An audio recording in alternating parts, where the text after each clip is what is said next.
Bom dia, queridos irmãos e irmãs. A aula que vamos assistir agora está sendo transmitida ao vivo na igreja.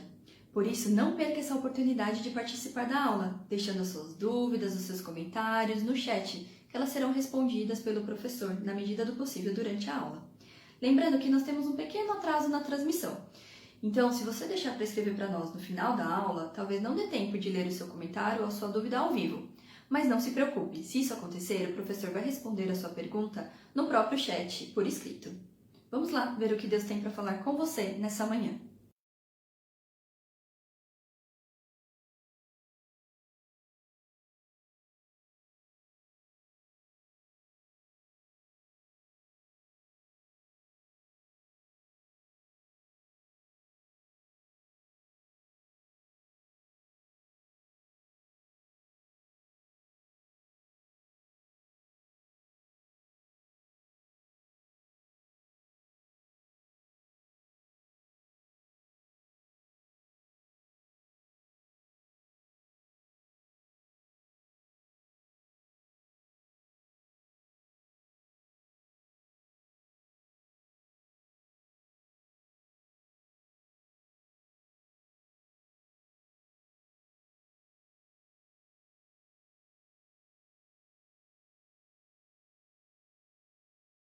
De Deus, tá?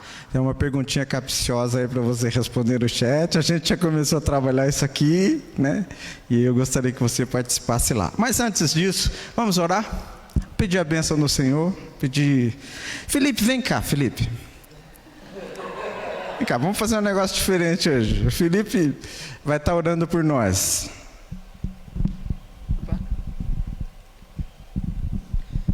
Oremos então, irmãos. Deus, muito obrigado por mais um dia de vida, Pai. Abençoe cada um de nós que estamos aqui presente e quem está online, Deus, e assim como todo mundo, Pai. Fique conosco hoje por todo sempre, Pai, nos ajude e nos guarde em Teus caminhos. Muito obrigado por mais um dia de vida, Pai. E nos ajude e nos guarde e nos perdoe de nossos pecados, Pai. Fique conosco, fique com Edson, que hoje vai trazer a palavra agora logo cedo, Deus. Que não seja apenas ele falando, mas que tenha vindo de Ti, Pai. Fique conosco hoje por todo sempre. Não que eu te peço, em nome de Jesus. Amém. Amém. Obrigado, Felipe. Que seja o Senhor falar aos nossos corações. Amém? Confiando no amor e na generosidade de Deus, é a lição de número 6. Tá? Vamos lá? Texto básico está lá em Mateus 20, de 1 a 16. E o texto central está em Mateus 20, de 1 a 2. Tá? O texto central diz o seguinte: porque o reino dos céus é semelhante a um dono de casa que saiu de madrugada para assalariar trabalhadores para a sua vinha. E tendo ajustado com os trabalhadores a 1 denário por dia, mandou-os para a sua vinha. E aí a Evelyn vai continuar, tá? Saindo por volta de 9 horas da manhã, viu na praça outros que estavam desocupados, e lhes disse: vão vocês também trabalhar na vinha, e eu lhes pagarei o que for justo. Eles foram. Tendo saído de novo, perto do meio-dia e às 3 horas da tarde, fez a mesma coisa. E saindo por volta de 5 horas da tarde, encontrou outros que estavam desocupados, e lhes perguntou: por que vocês ficaram desocupados o dia todo? Eles responderam: porque ninguém nos contratou. Então ele lhes disse: vão vocês também trabalhar na vinha. Ao cair da tarde, o dono da vinha disse ao seu administrador: chame os trabalhadores e pague-lhes o salário, começando pelos últimos, indo até os primeiros. Chegando os que foram contratados às 5 da tarde, cada um deles recebeu 1 denário. Ao chegarem os primeiros, pensaram que receberiam mais, porém também estes receberam 1 denário cada um. Mas tendo-o recebido, começaram a murmurar contra o dono das terras, dizendo: estes últimos trabalharam apenas 1 hora, mas vocês os igualou a nós, que suportamos a fadiga e o calor do dia. Então o dono disse a um deles: amigo, não estou sendo injusto com você. Você não combinou comigo trabalhar por 1 denário?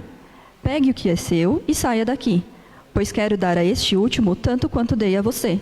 Será que não me é lícito fazer o que quero com o que é meu? Ou você ficou com inveja porque eu sou bom? Assim, os últimos serão os primeiros, e os primeiros serão os últimos. Amém. Obrigado, Amém. Evelyn. Amém. O que é o reino dos céus?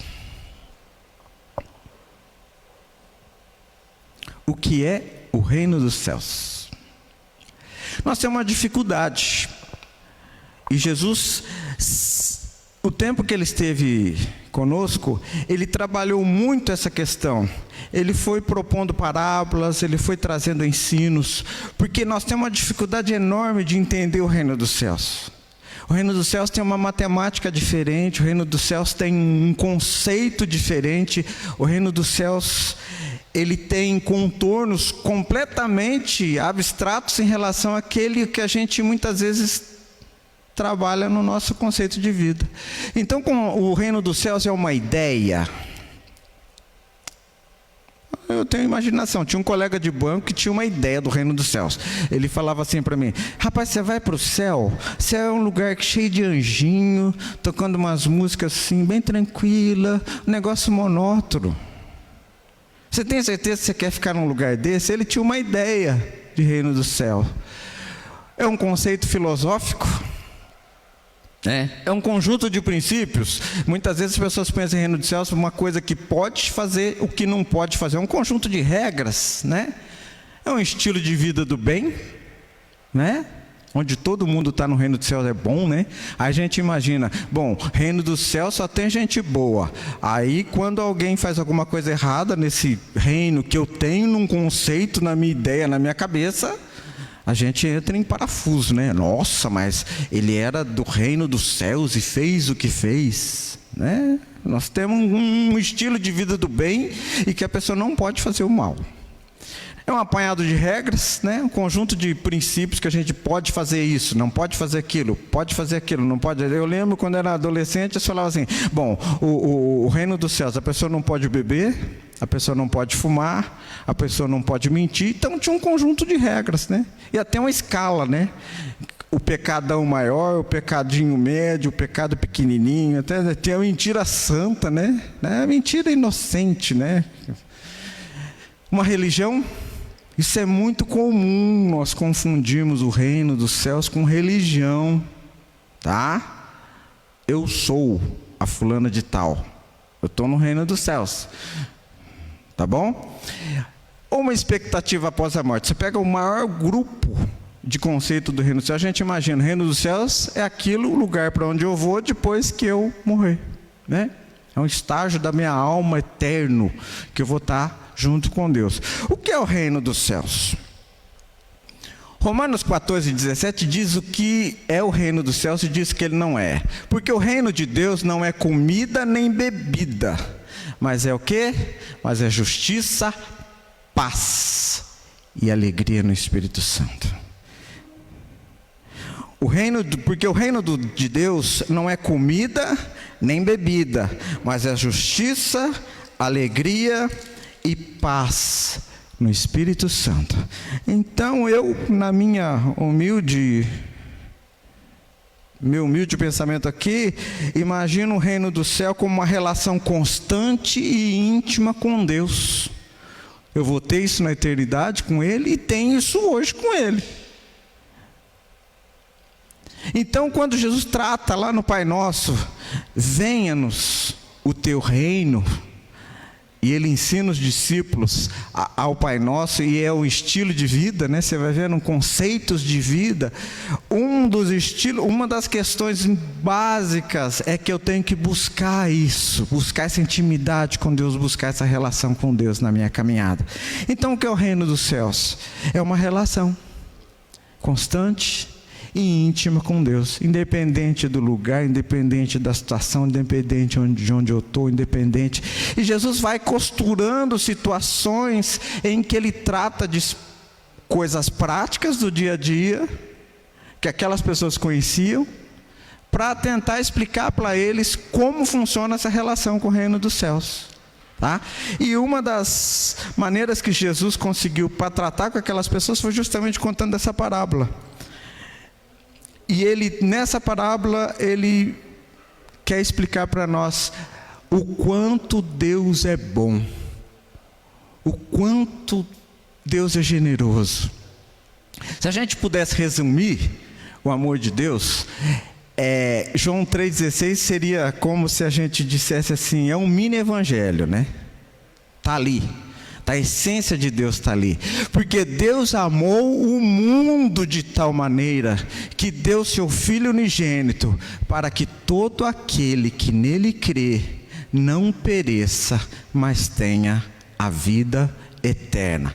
É um versículo bastante conhecido de nós, é um versículo que nós aprendemos lá na escola dominical, lá no departamento infantil, né?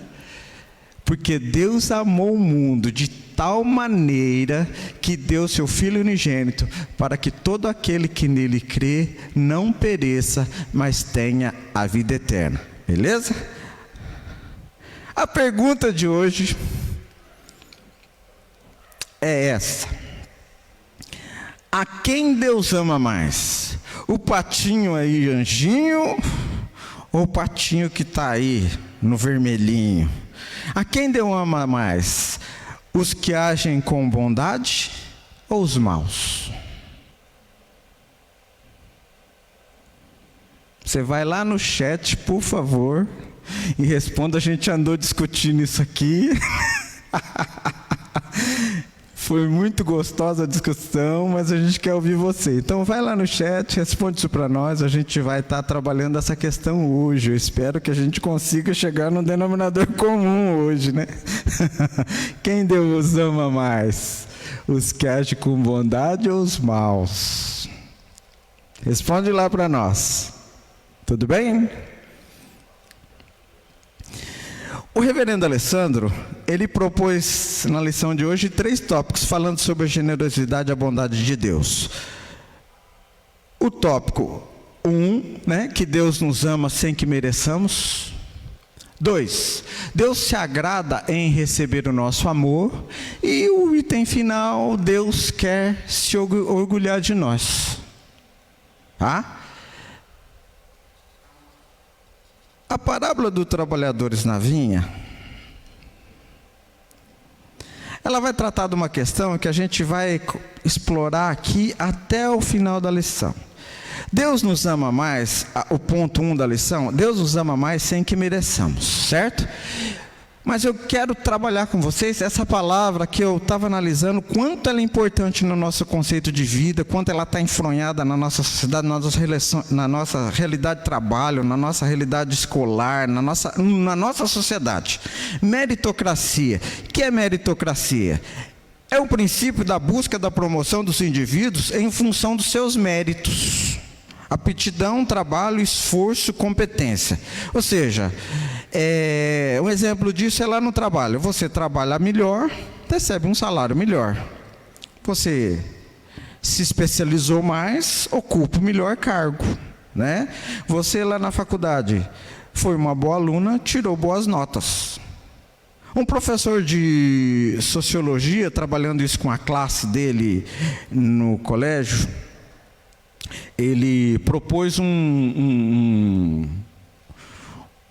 atividade prática para a classe. Ele falou, vamos combinar o seguinte, quem é a favor da meritocracia? O pessoal se manifestou. Quem é a favor do comunismo? Todo mundo junto, vivendo todo mundo em comum. O pessoal também se manifestou. Ele falou, vamos ver qual sistema é mais funcional, mais prático. E aí ele propôs para a classe o primeiro aspecto assim, vamos fazer o seguinte, o primeiro trimestre nós vamos ter 3 provas. E nós vamos trabalhar as 3 provas no critério da meritocracia, no critério do capitalismo, vamos dizer assim. Quem fizer mais, ganha mais, quem fizer menos, ganha menos, tá bom? E aí fizeram as 3 provas.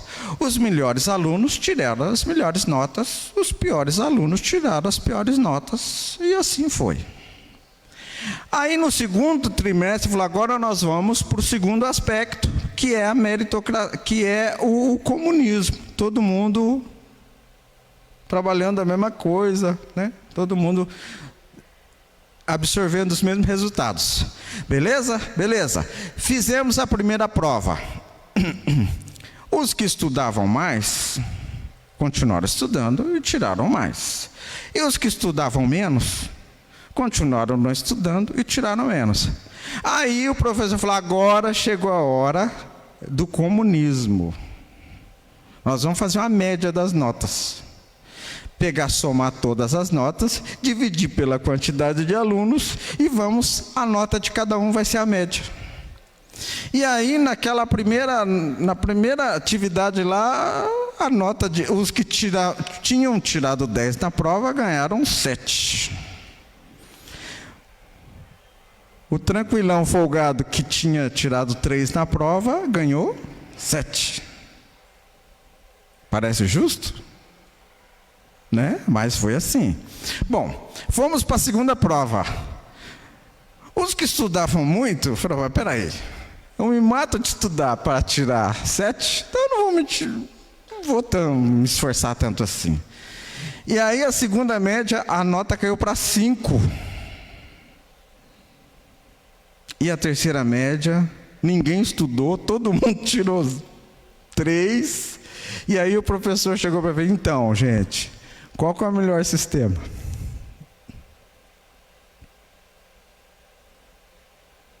Vocês estão vendo que a meritocracia está enfronhada no nosso conceito de vida? Por isso que é muito complicado a gente entender o reino dos céus. Não é fácil.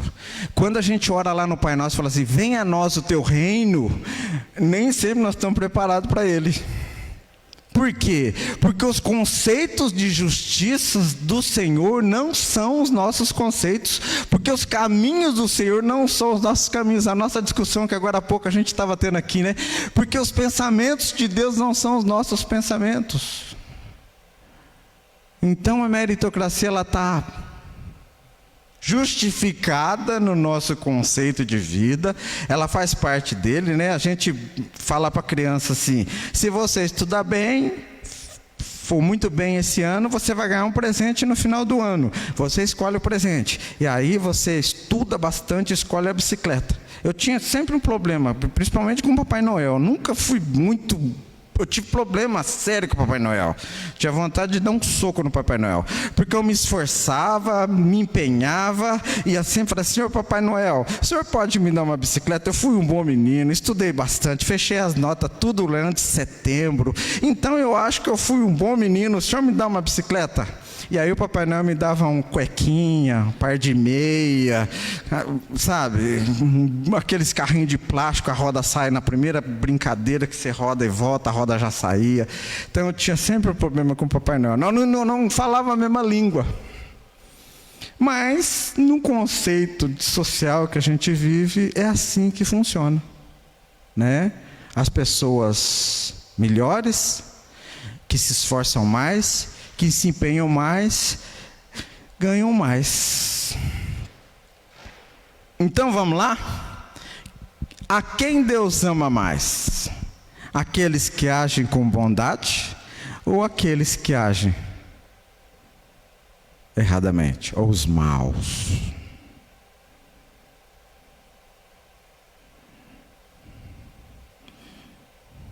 Sou bonzinho,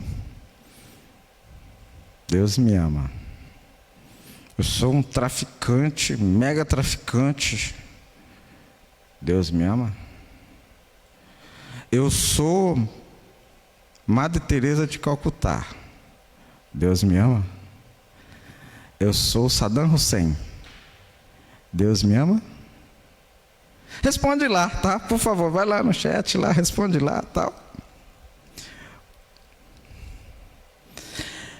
A parábola dos trabalhadores da vinha, queridos, Mateus de 21 a 16, ela trata a diferença de critérios de justiça de Deus e do homem.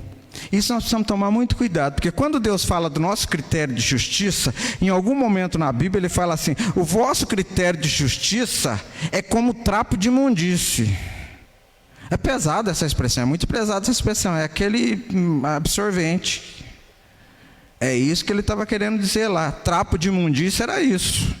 Então o critério de justiça humano para Deus é um negócio muito complicado. Por quê? Porque nós somos tendenciosos.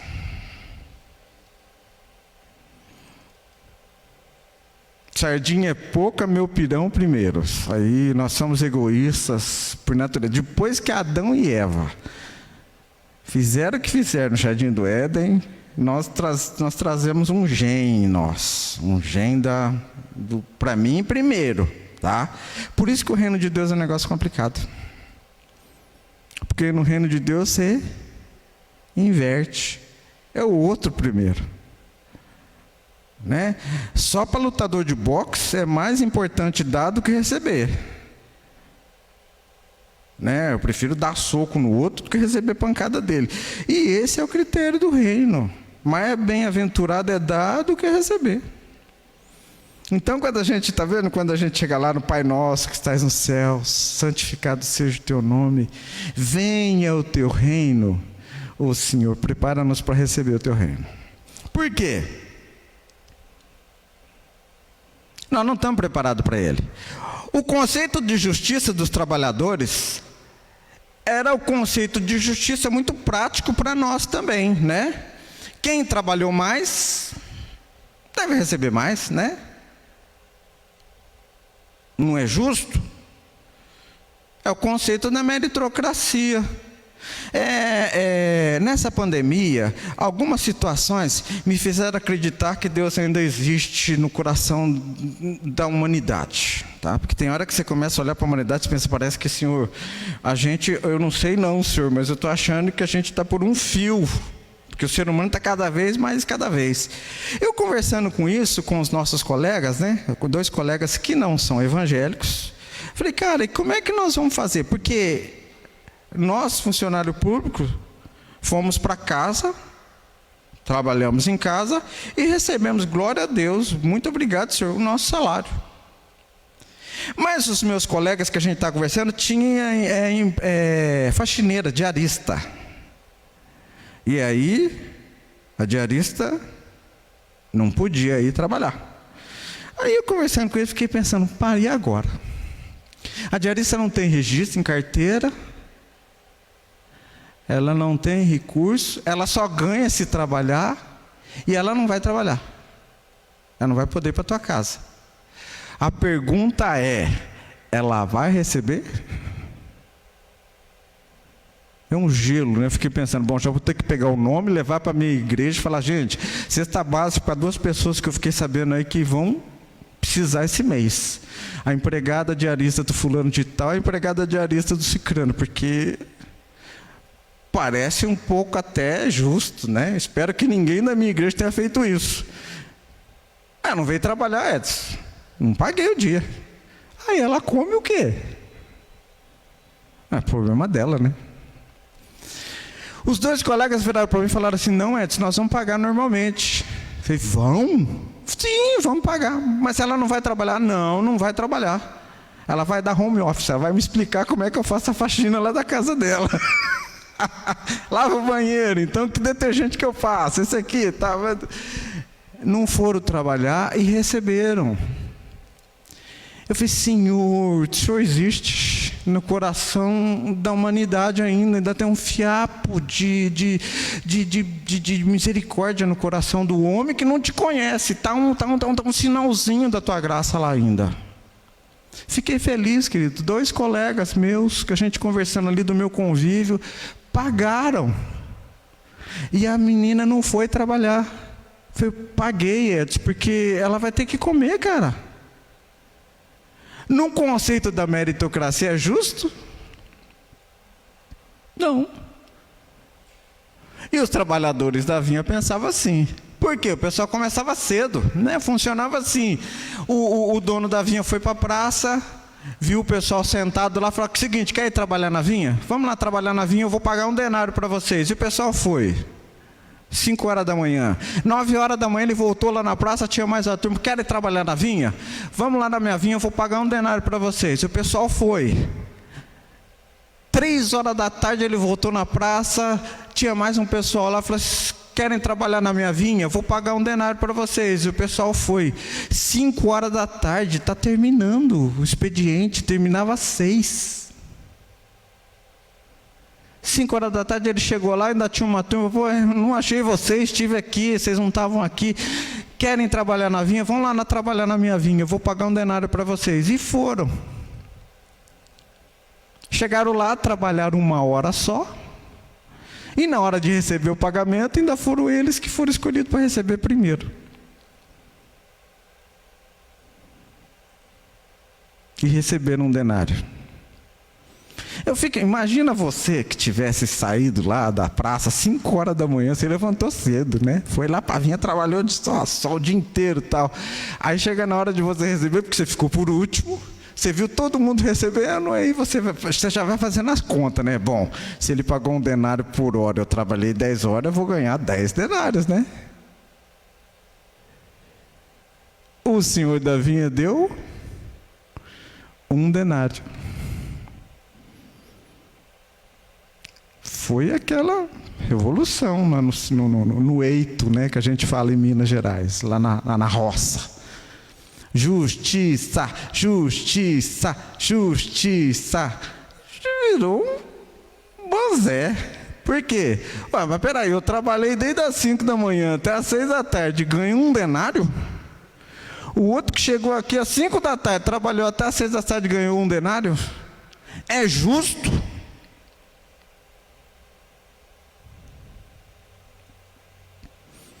O conceito de justiça do Senhor é diferente do nosso. Por isso que eu estou falando para vocês, gente. Nem sempre nós estamos preparados para o reino de Deus. O conceito da justiça de Deus é com base em João 3,16. É com base no amor. Duas coisas que a gente não vê aí nesse texto, né? Porque a gente não tinha um contexto histórico, né? Então, primeiro, um denário era o necessário para um pai de família sustentar a sua casa por um dia. Ou seja, se o pai de família chegasse em casa sem um denário, a família ia passar fome.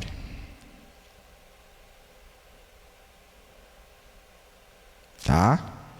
Aquele dia ia ter problema em casa. Os últimos trabalhadores, queridos, estavam fadados a não ter o que levar para casa aquele dia.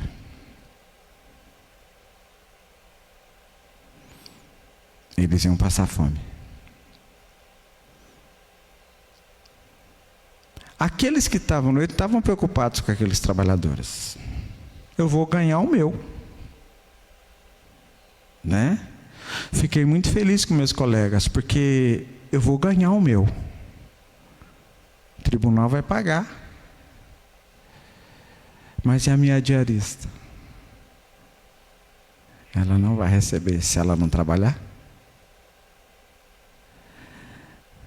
O conceito de justiça do Senhor da vinha é diferente. Porque o Senhor da vinha, Ele é misericordioso, Ele é generoso, Ele é bom. Efésios 1, 3-6 é um texto que eu acho maravilhoso. Bendito Deus e Pai de nosso Senhor Jesus Cristo, que nos tem abençoado com toda sorte de bênção espiritual nas regiões celestiais em Cristo. Assim como nos escolheu nele antes da fundação do mundo para sermos perante ele, em amor nos predestinou para ele, para a adoção de filhos, por meio de Jesus Cristo, segundo o beneplácito da sua bondade, para o louvor da sua graça, que ele nos concedeu gratuitamente no amado. Ninguém merecia e ninguém fez por merecer, ninguém. Tinham nada para oferecer para Deus, nada, ninguém, nenhum de nós. Por isso que fica complicado, a gente já vai, parece que alguns pensam que são meio exclusivos, né? Não somos. Ninguém. Bendito Deus e Pai de nosso Senhor Jesus Cristo, que nos tem abençoado com toda a sorte de bênção espiritual nas regiões celestiais em Cristo, assim como nos escolheu nele antes da fundação do mundo, para sermos santos e irrepreensíveis perante ele, e em amor nos predestinou para ele, para a adoção de filhos por meio de Jesus Cristo, segundo o beneplácito da sua vontade, para o louvor da sua glória e da sua graça, que nos concedeu gratuitamente no amado. Ele nos predestinou.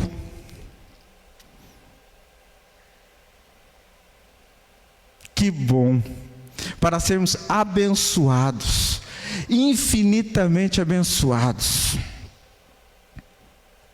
Às vezes nós temos uma crise de identidade terrível, porque nas regiões celestiais em Cristo, nós somos preciosamente abençoados.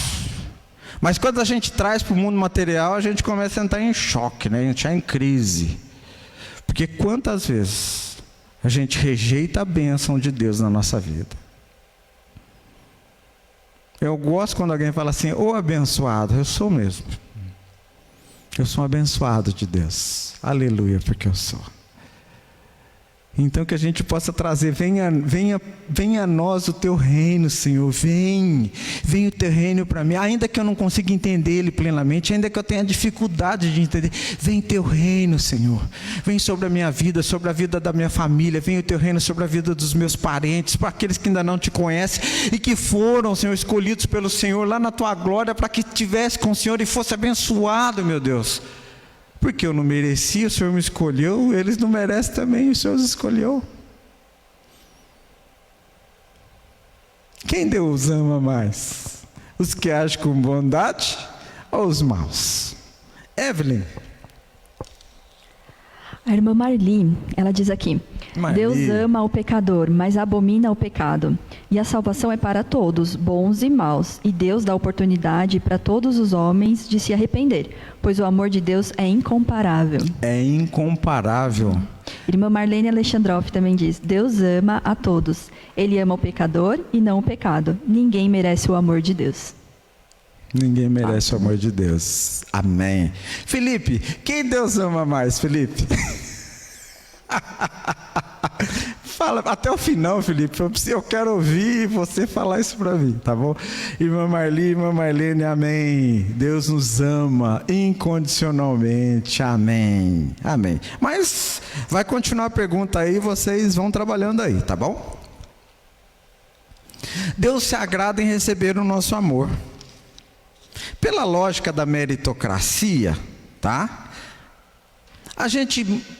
E perigosamente a gente faz muito isso com Deus, tá? Perigosamente.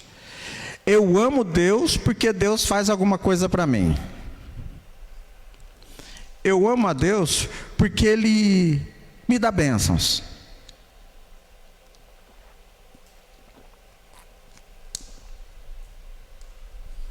Isso até traz isso para a relação pai e filho, traz isso para você ver. E outro dia eu estava vendo um psicólogo tratar disso, e ele tratou isso com muita propriedade e está muito preocupado. Porque muitos pais têm tratado essa relação com os filhos nessa dimensão. Ou seja, eu não dou minha presença para o filho, eu não dou minha companhia para o filho, eu não dou minha intimidade para o filho, mas eu dou presentes. E acho que esse filho vai me amar porque eu dou presentes.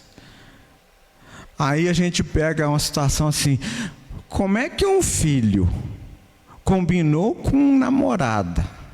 Ou como é que uma filha combinou com um namorado? Matar os pais para receber herança.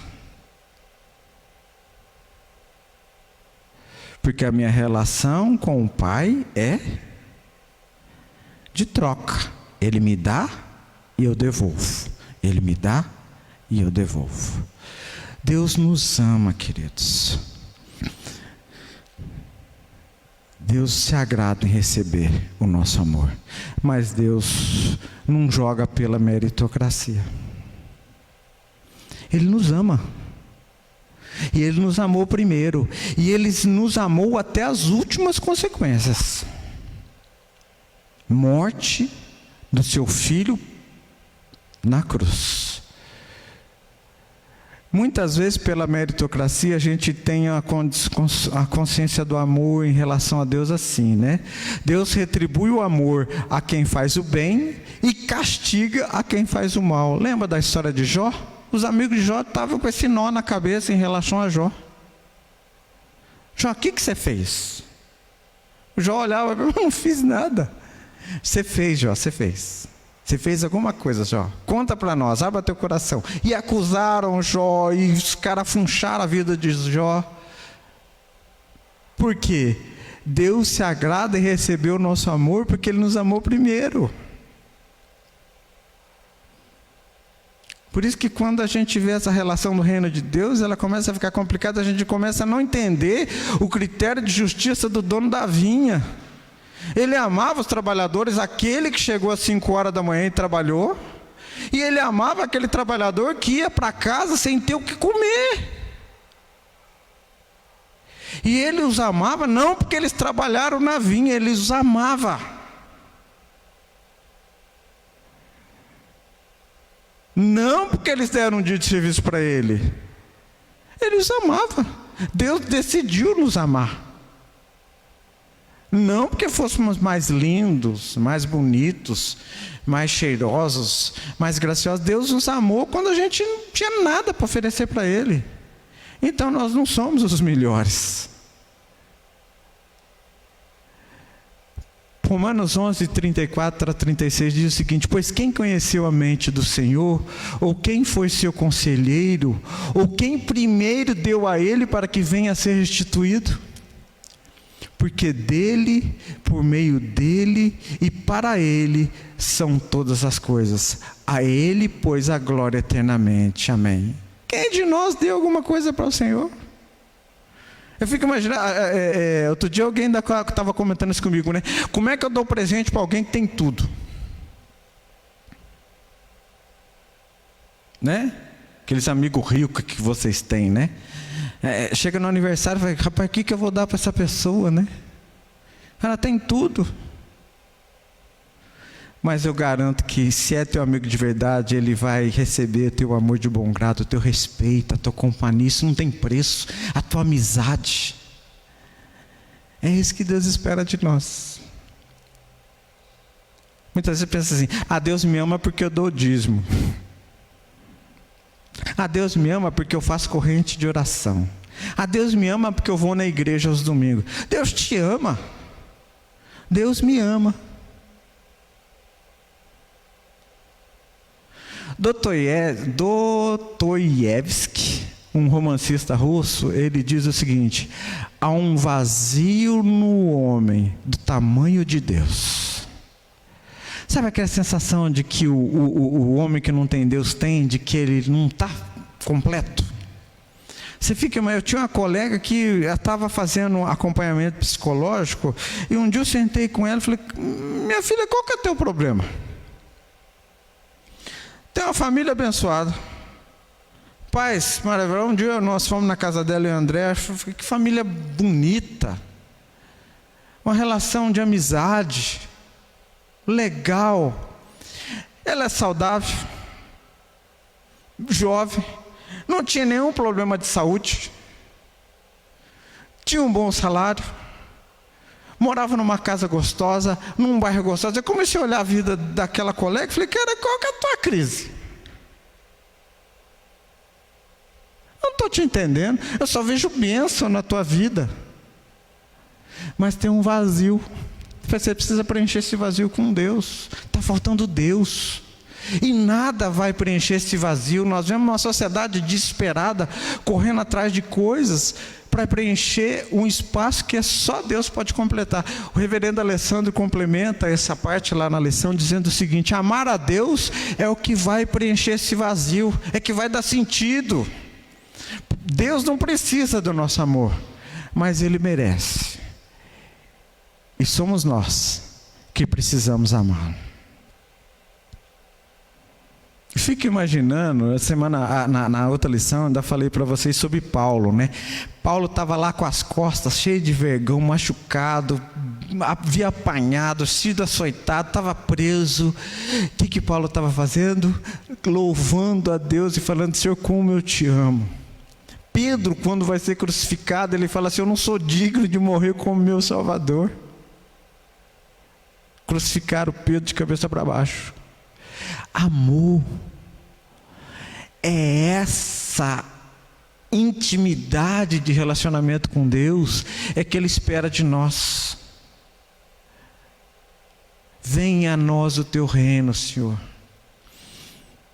Mas eu preciso, Pai, que o Senhor faça um milagre no meu coração, porque muitas vezes eu não estou entendendo o teu reino. Eu fico imaginando qual daqueles trabalhadores não teria alegrado o coração daquele senhor, se ficasse feliz vendo, puxa vida, eles vão ter o que comer hoje. Mas se ainda não tivesse, eu ia pegar meu 1 denário, comprar e dividir com eles, para que eles pudessem comer também. Se o Senhor desse menos de 1 denário para ele, eu ia fazer isso. Nosso conceito de justiça é muito pequeno. Deus nos ama. Deus é generoso o tempo todo. E amém, porque Ele é generoso o tempo todo. Aleluia. Deus quer se orgulhar de nós. Viste o meu servo Jó? Quando os filhos dos homens se reuniram para louvar ao Senhor, veio Satanás no meio deles. E aí, quando não dá para ficar escondido no meio da turma, né? O Senhor falou: vem cá, você viu o meu servo Jó? Homem íntegro, temente a Deus e que se desvia do mal. Fico imaginando Deus falando assim: você viu a Marlene Alexandroff? Mulher íntegra, temente a Deus e que se desvia do mal. Você viu a Marli? Viu a Marli? Marli é a mulher do Jorge? Mulher íntegra, temente a Deus e que se desvia do mal. Você viu o Lucas Sugino, filho do Edson, tal, menino íntegro, temente a Deus. Deus quer se orgulhar de nós. O Fabrício, a Evelyn. Deus quer se orgulhar de nós. Como um pai se orgulha do filho. Quando amamos a Deus e buscamos fazer a sua vontade, Ele, como um pai amoroso, se alegra de nós.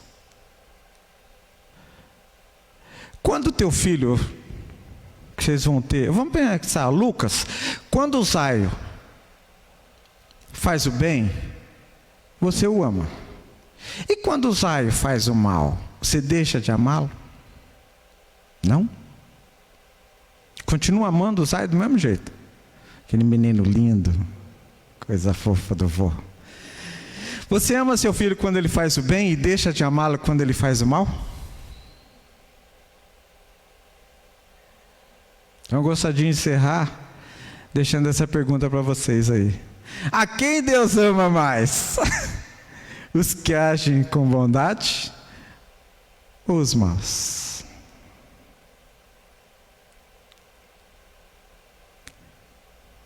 Evelyn? Tem aqui a participação do Felipe Lago. Ele disse assim, ele colocou um texto aqui, né? Replicou-lhe Jesus: por que me chamas de bom?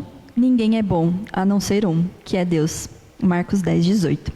Ninguém merece o amor de Deus, pois todos somos falhos e pecadores.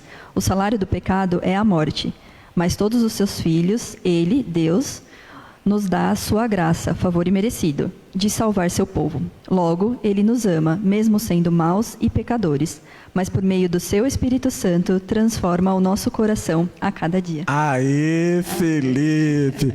Resolvemos a nossa dúvida do começo da lição, né? Amém! Que bom que Deus nos ama. Já entregou teu coração para Ele? Hoje? Todo dia é dia de entrega o coração para Jesus. Todos os dias. Senhor, meu coração é teu, Senhor.